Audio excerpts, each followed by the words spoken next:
কড়াইয়ে সামান্য পরিমাণে চিনি, পাউরুটি আর দুধ দিয়ে এত সুস্বাদু আর দারুণ লোভনীয় একটা রেসিপি তৈরি করা যায়, আগে কেন জানতাম না। এই রেসিপিটা আমি যেদিন থেকে জেনেছি দোকান থেকে মিষ্টি বা কোনো রকমের ডেজার্ট কেনা ছেড়ে দিয়েছি। এইভাবে একবার খাওয়ার পর তোমাদেরও অবস্থা আমার মতো হবে। তো আজকের এই দারুণ সুস্বাদু রেসিপিটা তৈরি করার জন্য চুলোর উপর একটা কড়াই নিয়ে নিতে হবে আর কড়াইয়ে দিয়ে দিতে হবে প্রায় 25 গ্রাম মতো চিনি। তারপর অ্যাড করে দিতে হবে পাউরুটি স্লাইস আর আগে থেকে জাল করা দুধ 1 কাপ নিয়েছি, সেটা অল্প অল্প করে অ্যাড করতে থাকতে হবে আর ভালো করে মেশাতে হবে। কিছুক্ষণের মধ্যে দেখতেই পাবে পাউরুটি অনেক বেশি গলে গেছে। তো ঠিক এই রকম একটা মিশ্রণ রেডি হয়ে যাবে। খুব ভালো করে 2-3 মিনিট রান্না করে নিতে হবে, তারপর চুলোটাকে অফ করে দিতে হবে। আর এই মিশ্রণটা হালকা একটু ঠান্ডা করে নিতে হবে। তো চুলোটাকে অফ করে এভাবে একটু নাড়াচাড়া করে আমি ঠান্ডা করে নিচ্ছি।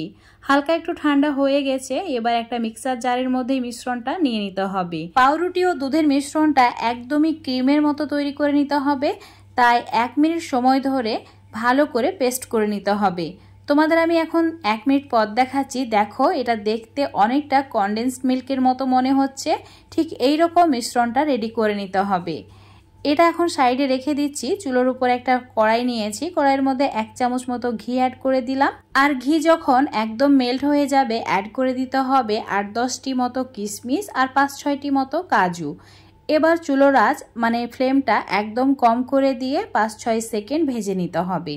খুব বেশি পুড়িয়ে ফেললে হবে না, হালকা একটু গোল্ডেন হয়ে যাবে তখন অ্যাড করে দিতে হবে যে ক্রিম বা মিশ্রণটা আমরা রেডি করে রেখেছিলাম সেটা। আর জারের মধ্যে অল্প একটু দুধ দিয়ে জারটাকে ভালো করে ধুয়ে নেওয়ার পর সেটাকেও অ্যাড করে দিতে হবে। আর অ্যাড করে দিতে হবে এলাচ। এখানে আমি 2টি এলাচ ফাটিয়ে নিয়ে সেটা অ্যাড করেছি। তোমরা এখানে চাইলে এলাচের পাউডারও অ্যাড করতে পারো। চুলোর আঁচ মিডিয়ামে রেখে 2-3 মিনিট রান্না করে নিতে হবে। আর অন্যদিকে হাফ বাটি মতো দুধ নিতে হবে। আর এই দুধটা আগে থেকে জাল করা ঠান্ডা দুধ, তার মধ্যে 2 চামচ কাস্টার্ড পাউডার মিশিয়ে নিতে হবে।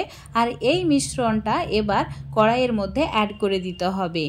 এটা দেওয়ার সঙ্গে সঙ্গেই চুলোটা একদম কমিয়ে দিতে হবে আর অনবরত এইভাবে নাড়াচাড়া করে 3-4 মিনিট রান্না করে নিতে হবে।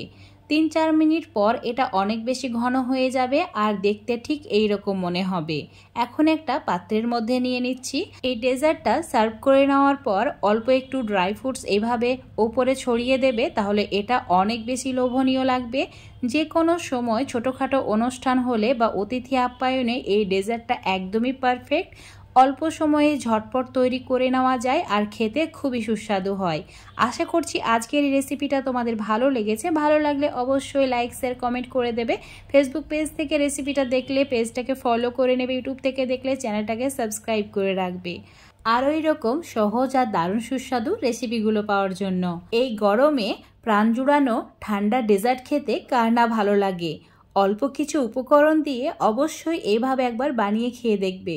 তো বন্ধুরা, আজ এই পর্যন্ত। আবারও দেখা হবে এরকম কোনো সহজ রেসিপি নিয়ে।